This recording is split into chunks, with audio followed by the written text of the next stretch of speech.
और रिकॉर्ड तो करते ही आप लोग, बढ़िया सा रिकॉर्ड करके गृह मंत्री को सुना दीजिएगा। साहेब, हर चीज का एक मंत्र नहीं होता है। बीजेपी चाहती है कि हर नेता पे एक ही जंतर का इस्तेमाल कर ले।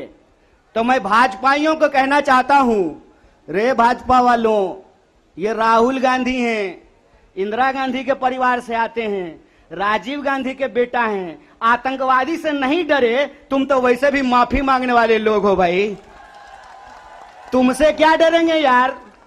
ईडी उडी से डर नहीं लगता है।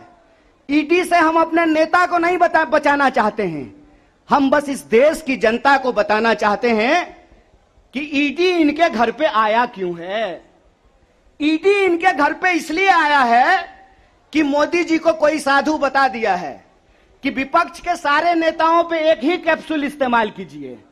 एक कैप्सूल सबके ऊपर बराबर लागू नहीं होता है, सब धन 22 पसेरी नहीं होता है।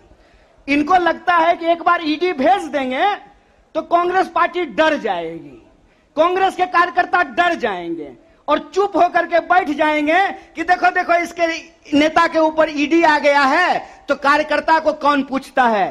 कांग्रेस पार्टी के अंदर इस बात का जज्बा है कि अगर हम देश को अंग्रेजों से आजाद करा सकते हैं तो इस देश को हम अंग्रेजों के चापलूसों से भी मुक्त कराएंगे। इस बात को याद रखिएगा, इस बात को याद रखिएगा कि आपने देश के साथ जो खिलवाड़ किया है उस खिलवाड़ के खिलाफ हैं हम। उस खिलवाड़ के खिलाफ क्यों हैं हम? कि आपने इस देश को सपना दिखा करके, आपने इस देश के लोगों को उम्मीद जगा करके उनके साथ धोखा किया है।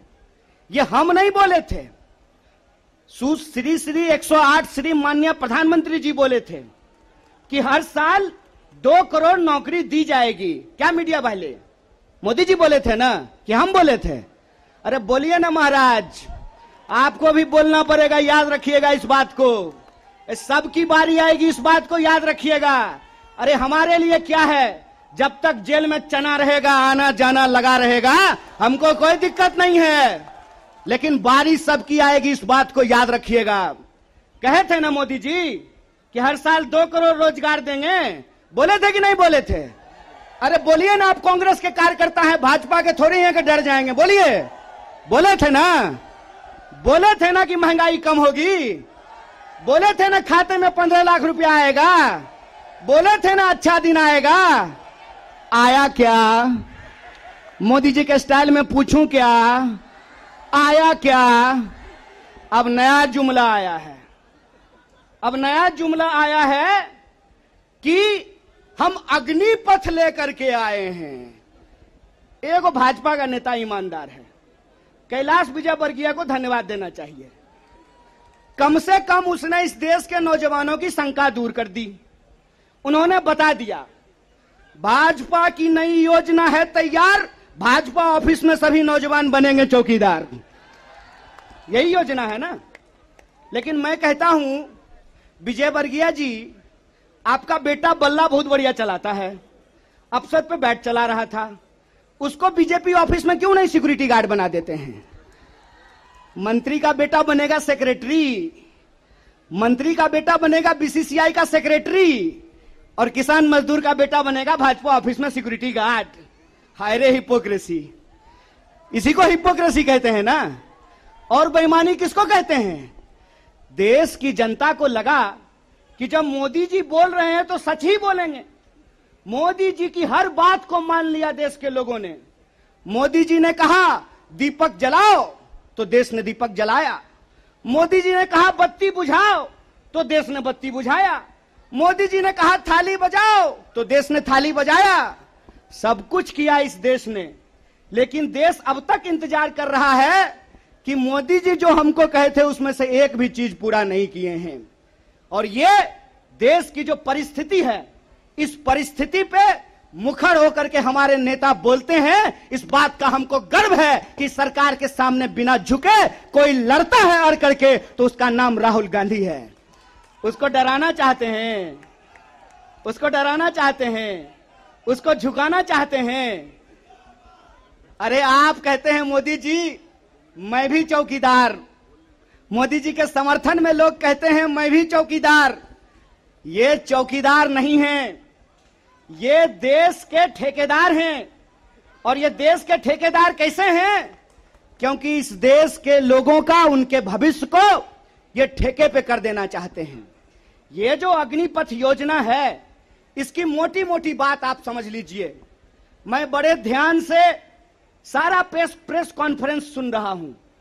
प्रेस कॉन्फ्रेंस में सरकार जिलेबी की तरह गोल गोल कर रही है, हर चीज को सब कुछ बोल रही है, सब फायदा गिना रही है।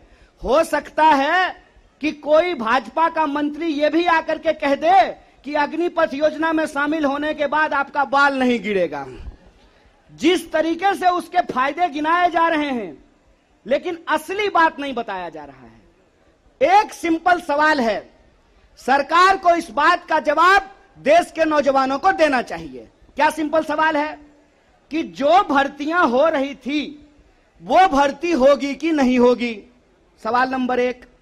सिंपल बात है, पहले आर्मी में हर साल 75,000 कम से कम लोग बहाल होते थे।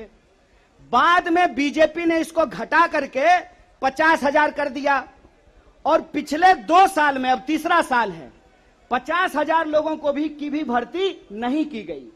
बहाना क्या दिया गया? बहाना दिया गया कि कोरोना था इसीलिए भर्ती नहीं किए। हाय मोदी जी, कोरोना था तो चुनाव लड़ लिए, बंगाल में जाकर के दीदी ओ दीदी कर लिए, सब जगह चुनाव हो गया, उत्तर प्रदेश का चुनाव हो गया, बुलडोजर बाबा आ गए, लेकिन आर्मी की भर्ती नहीं हुई। यह बेईमानी है कि नहीं है? रोजगार देने में कोरोना है और चुनाव लड़ने में कोरोना नहीं है। और अगर आप बैकलॉग को देखेंगे, 50,000 को अगर मान लें, तब भी 1.5 लाख बहाली होनी चाहिए थी। 1.5 लाख ये बहाली नहीं कर रहे हैं। 1.5 लाख बहाली ये करेंगे कि नहीं करेंगे, इसको ये नहीं बता रहे हैं। ऊपर से ये एक नया योजना लेकर के आ गए हैं। तो एक ना छोटा सा कहानी हमको याद आ रहा है। बच्चा बहुत जोर जोर से रो रहा था, कहा मम्मी दूध पिला दो, दूध पिला दो। मम्मी उसको उठा करके अलमीरा पे बिठा दी। बच्चा मम्मी को यह नहीं कहता है कि मम्मी दूध पिला दो, बच्चा चिल्ला चिल्ला करके कह रहा है कि मम्मी अलमीरा से नीचे उतार दो, नीचे उतार दो। लोग मांग रहे थे हर साल 2 करोड़ नौकरी, इन्होंने हर साल 2 करोड़ नौकरी नहीं दी, ऊपर से एक नया योजना लेकर के आ गए हैं। पूरा का पूरा भाजपा के तंत्र को उसमें लगा दिए हैं कि आप बताइए कि अग्निपथ के क्या फायदे हैं। अरे सिंपल सी बात है, बिहार में कहावत है, नहाया हुआ शरीर और खाया हुआ शरीर नहीं छुपता है। जो चीज अच्छी होती है उसका फायदा बताने का जरूरत नहीं होता है। जो चीज में कोई खराबी होती है उसका खराबी छुपा करके, आपके घर पे कोई सामान बेचने के लिए आता होगा तो उस सामान का सब कुछ अच्छा अच्छा ही बताता होगा। आप ट्रेन में जब जाते होंगे, बस में जाते होंगे, तो जब जूसर बेचने वाला आता है तो एक संतरा से आपको 1 गिलास जूस निकाल करके दिखाता है, और वही जूसर जब आप घर पे लेकर के जाइएगा तो आधा गिलास जूस भी आपको आपके घर में नहीं निकलेगा। ये जो बेचने की मानसिकता होती है, इस बेचने की मानसिकता के खिलाफ हैं। यह सत्याग्रह 2 लोगों के बीच में है। जावेद अख्तर ने लिखा है, इस एक हमारी एक और उनकी मुल्क में है आवाजें 2 आवाज है। एक वो आवाज है जो इस देश को बेचना चाहता है, वो देश के सरकार में बैठे हुए हैं। एक वो आवाज है जो देश को बचाना चाहता है, वो सड़कों पे खड़ा है, वो जंतर मंतर पे बैठा हुआ है, वो सत्याग्रह कर रहा है। और ये सत्याग्रह हम इसलिए कर रहे हैं कि सरकार के झूठ को हम समझ रहे हैं। झूठ क्या है इनका? झूठ है कि ये लोग परमानेंट बहाली को बंद करने जा रहे हैं। परमानेंट बहालियां नहीं होगी। अगर ये परमानेंट बहाली करना चाहते हैं तो सिर्फ सेंट्रल गवर्नमेंट में 28 लाख पोस्ट खाली है। ये परमानेंट बहाली बंद करके ठेकाकरण के फायदे देश को समझा रहे हैं। जब भी देश में कोई ठेकाकरण किया जाता है तो सिर्फ उसका फायदा ही फायदा बताया जाता है। जब भी देश की कोई सार्वजनिक संपत्ति बेची जाती है तो उसका फायदा ही फायदा बताया जाता है। लेकिन इस बात को याद रखिएगा कि देश में अगर सारी सार्वजनिक संपत्तियों को बेच दिया गया तो देश का क्या होगा। एक बार आप इस बात पे विचार कीजिएगा कि अगर एयर इंडिया नहीं रहेगा, अगर नहीं होगा एयर इंडिया तो क्या करेंगे ज्योतिरादित्य सिंधिया? समझना है कि नहीं समझना है? आप हमको बताइए कि सरकारी रेलवे नहीं होना चाहिए, सरकारी बीएसएनएल नहीं होना चाहिए, इनके हिसाब से सेना में नियमित नौकरी नहीं होनी चाहिए। जब सब कुछ सरकारी नहीं होना चाहिए तो सरकारी प्रधानमंत्री लेकर के ढोल बजाएंगे? फिर सरकारी प्रधानमंत्री भी क्यों होना चाहिए? सरकारी संसद भी क्यों होना चाहिए? देश का मतलब होता है देश की राष्ट्रीय संपत्ति, देश का मतलब होता है देश की राष्ट्रीय सेना, देश का मतलब होता है देश के लोगों का सम्मान। इसीलिए मैं आप तमाम लोगों से यह आग्रह करने के लिए आया हूं, कांग्रेस पार्टी की लड़ाई सिर्फ अपने नेता को बचाने की लड़ाई नहीं है,